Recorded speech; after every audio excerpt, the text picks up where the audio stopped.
Chesapeake Bay Bridge. It's a very long bridge. I had to come over it yesterday. It's very terrifying because if you're in the right lane, you're looking right over the drop. So I wanted to get that on film. So that'll be coming up in 5 minutes. In the meanwhile, this truck driving is just a dirty job. I'm on day 4 with no shower because in Delaware there are no truck stops.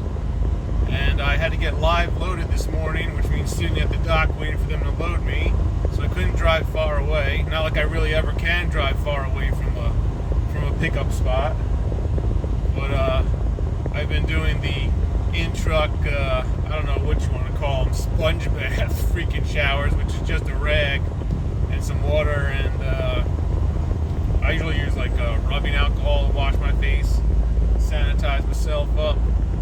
But yeah, I'm just happy it's not 90 degrees out. It's only 70 out now. Last night it was about 65 at night. A little warm in the truck.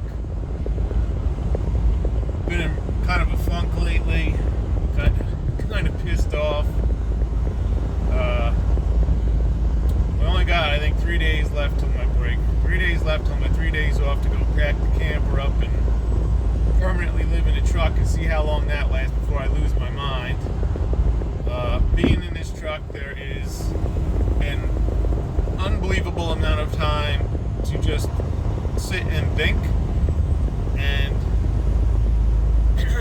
I don't know if that's a good thing or a bad thing, but recently it's been a bad thing because my uncle just died a couple days ago, and I just realized like how many dead animals I see on the side of the road is really starting to like, I don't know why, like they always say you can't look away from a car accident, car wreck, and it seems to be the same with me with these animals. Freaking every time I pass a carcass on the side of the road, I look at it. So I've been trying to concentrate on not even looking at them as I pass them, but in this 11-hour-a-day zombie mode, if you want to call it that, just an hour ago, I find myself staring at them. It's just disgusting. Just ripped up, mangled bodies. Like, I even have a count of what is, like, the most, like, dead amount of which type of animal on the road. Coyotes. Coyotes are number 1. Always dead coyotes on the road. It's ridiculous. Number 2 would probably be birds of prey, hawks, owls, eagles. Number 3 would be small rodents, such as squirrels, raccoons, possums, that type of area activity. They're just endless of them all over the roads. After that, surprising or not, the next number, was that 4, would be dogs. Like not wild dogs, like people's pet dogs. There is an absurd amount of dead dogs on the road. I'm not talking like coyotes that I'm getting mixed up. I'm talking dogs with collars on them, whether they're just flattened or they're burnt. And I don't know why they would be burnt. Like, was there a car accident and the dog was in the car and the car caught on fire? And are people burning their animals and then throwing them out the car door? Like, I've seen barbecued Rottweilers and pit bulls. I don't understand how that happens. Or maybe that is some type of form of decay, but it can't be, because I've seen the regular dead ones and they're just smushed with their guts everywhere. It's just disgusting. These have collars on them. So I'm really in like a really nasty mood. And I hope it gets better. We gotta cross through Washington, D.C. after. Look at this zone. What is this crap? It's like an obstacle course every day. So, yeah, D.C. traffic's coming up in T-minus 15 minutes.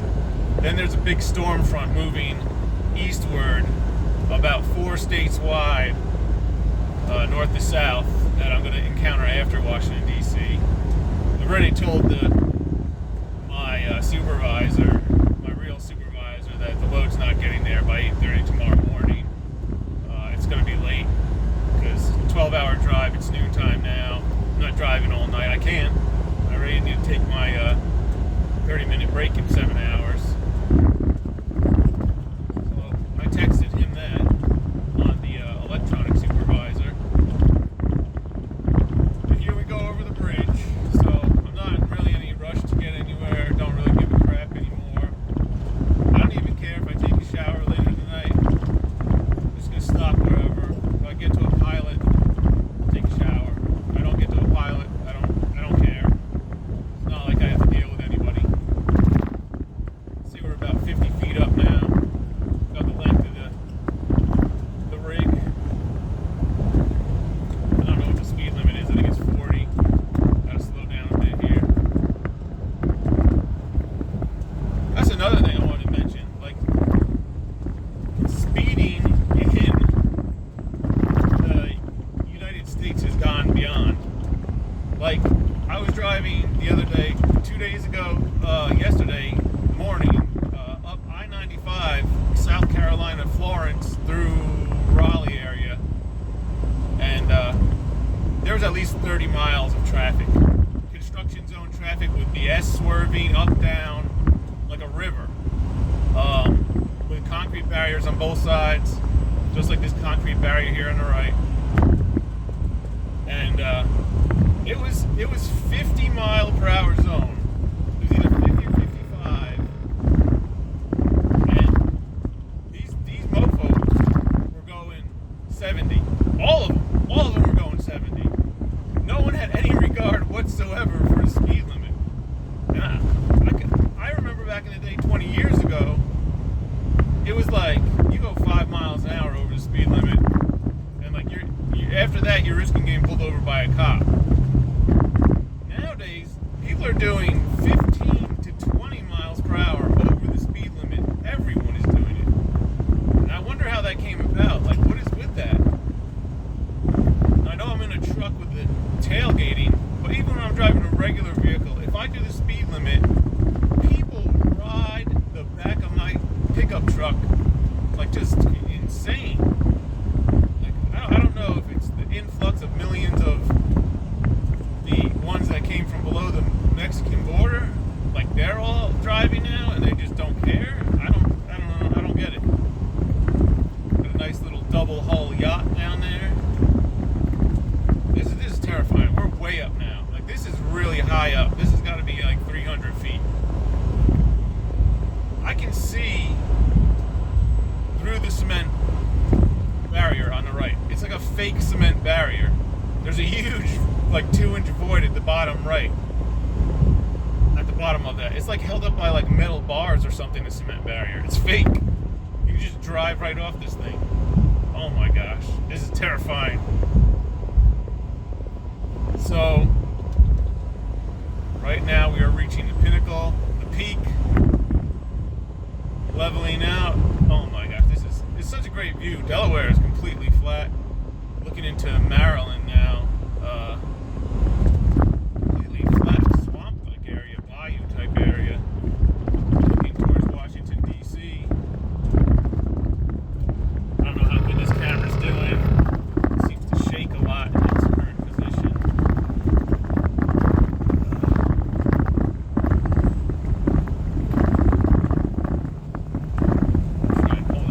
This road is horrendous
6,000 pounds of craft Crystal Light powdered drink mix. Yeah, and this morning in my live load, I pulled up at 7 a.m. And of course nobody answered the shipping receiving thing because they don't come on duty till 7:15. I backed up to the dock perfectly like everybody wanted me to do, disconnected, chocked the wheels. There's an eagle right there. Is that an eagle? Oh, that's an osprey or something. It wasn't an eagle, but it did have a white head on top of that that sign we just passed on the right. But yeah, the estimated wait was 45 minutes, and I sat there from 7 o'clock until 11 o'clock, 11:15, because I thought you could drive out the other side of the building, and you couldn't. I had to make a U-turn, and I had to go back. Then I had to check my map, because my GPS is so good I have to route myself. And we didn't leave there till 11:15, 11:30. 4 hours of literally sitting there doing nothing. 4 hours of sitting in the truck doing nothing off duty. What a waste. It was nice of them to at least, they come to the door and knock on it when they're done. But like, you can't sleep because I'm afraid they're not going to knock on the door, and I'm going to be like, passed out or something, and not realize that the light for the loading dock has gone from red to green and I can pull forward. So I stay awake and check every 15 minutes. So it's just a complete waste of 4 hours of my life, just sitting there in the truck. And then midway through, 4 other trucks pulled up. They're doing the same thing. It just sucks. I don't understand how it takes 4 hours to load a semi-truck. If anybody's out there watching this that does bumper work, dock work, loading trucks, like, how does it take 4 hours? Like, are you like hand picking stuff off the shelf? Because when I locked the doors back there, I looked in and it was just big pallets of boxed, like 40 a piece boxes of Crystal Light drink mix stacked up to the roof. Like, I don't understand, why do you not do the wrapping and packing beforehand and then just load my truck when I get there with it? So I guess you're not doing that. I guess you're like literally manually pulling the crap off the shelves in there, putting it on the pallets, wrapping the pallets, then putting one at a time pallet in there, which would explain why it would take 4 hours. That's the only thing I can think of, unless they're not doing anything in there and they're just playing games. But it's cost me 4 hours. If I was on duty, 4 hours would be $40. thanks to my $10 an hour rate. What a joke. So yep, that's that.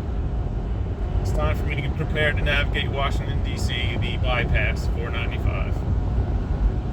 It's my rant today, good 14 minutes. Yeah! I'll report back in on more dead animals and